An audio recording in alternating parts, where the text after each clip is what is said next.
Well, a hearty shalom to you. Jeffrey Seif here. Pleased that you are tuning in to the Messianic Jewish Family Bible Society. And we're working our way through the Torah, and Parashat Vayikra is what's on the menu this week.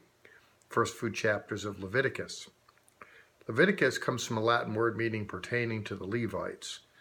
While in the Old Testament economy, this stuff would particularly pertain to those that were called into the service of the sanctuary, mindful that we're all collectively, in some sense, a royal priesthood and a holy nation.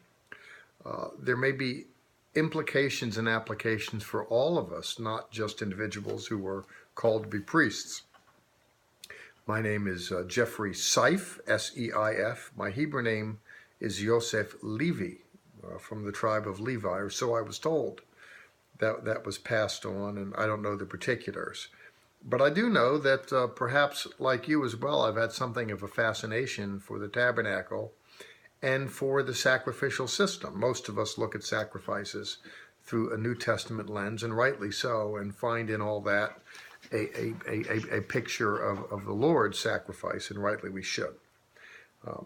There's other implications as well, and I'd like you to just take a few steps into this week's Torah portion with me in chapter 1, verse 1. Of course, I'm reading from the Tree of Life version of the Bible.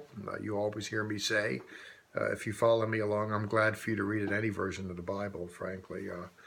But of course, I tend to favor this one because this is the work product of the whole Messianic movement. Well, now Adonai called to Moses and spoke to him out of the tent of meeting.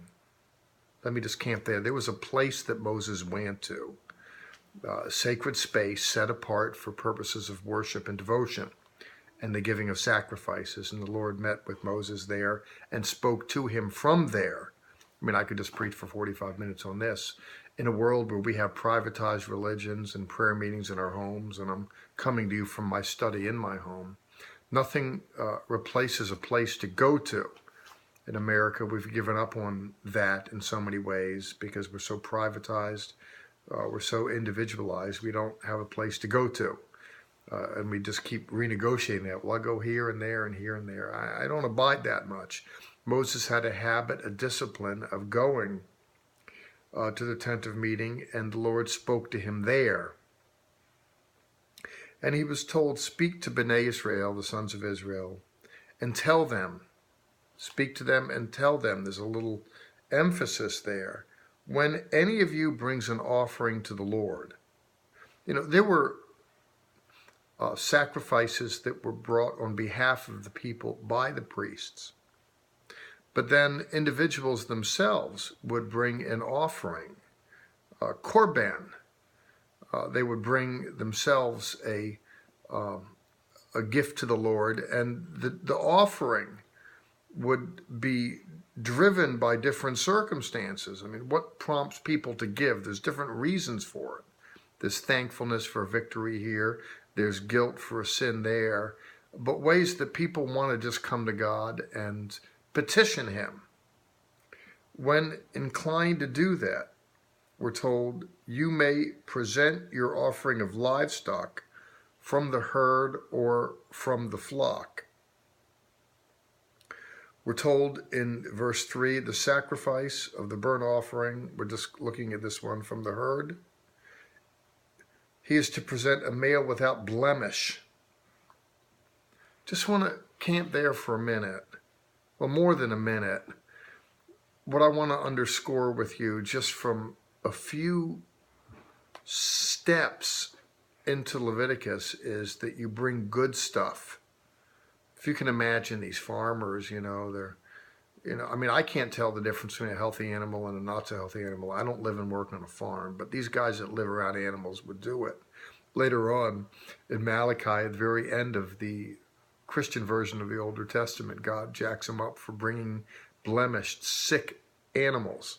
In other words, they're going to die anyway. Hey, take it to church and torch it on the Barbie. Just give it to God. It doesn't do me any good.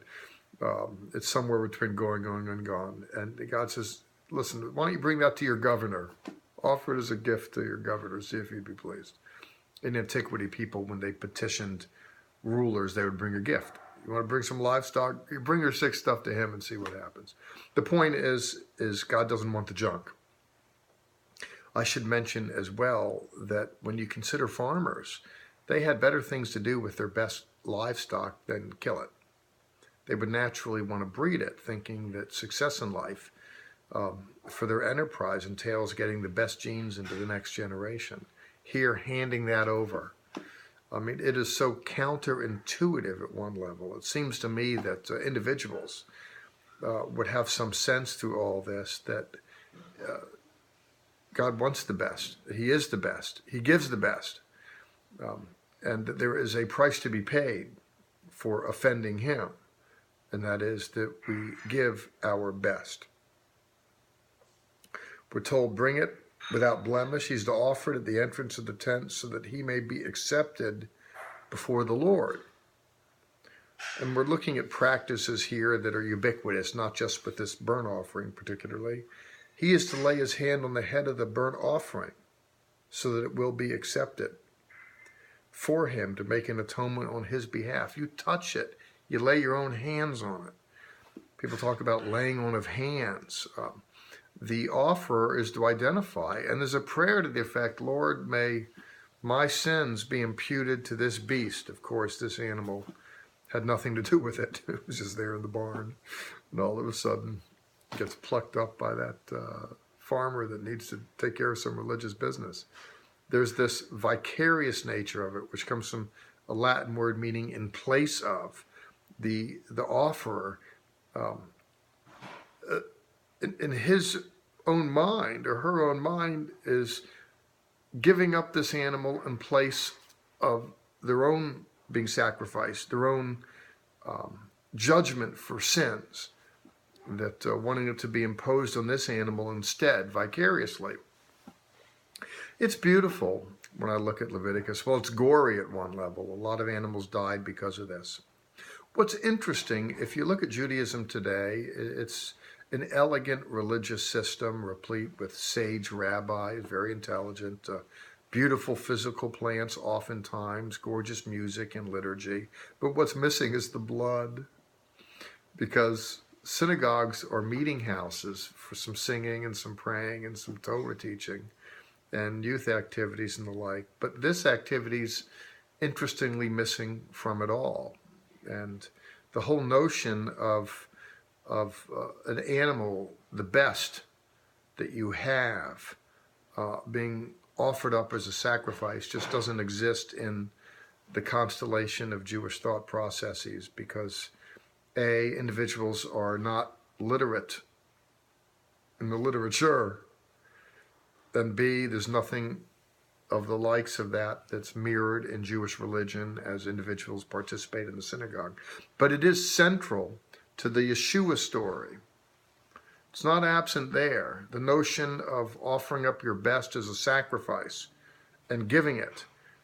That's the whole John 3:16. God so loved the world that he gave his best. And that sacrifice is in place of. And in the church, folks sing about the blood. Well, that must sound bombastic to Jews. There's power in the blood. What's that all about? But it would only sound odd if someone's not literate in biblical literature. You're obviously interested in the literature because you're going with me on a journey to it and through it. Let me encourage you to go your own the next few chapters of Leviticus. Sometimes it's cumbersome reading with all the sacrifices, but you'll get the bloody gist of it. Thank you for going with me and us on the journey. And if you're game to offer a sacrifice, by the way, as a love offering, a gift, certainly the Messianic Jewish Family Bible Society lives off of the caring and sharing of individuals' game to help us tell our story. So blessings to you as you consider all that, and blessings to you just as you read the scriptures. God bless.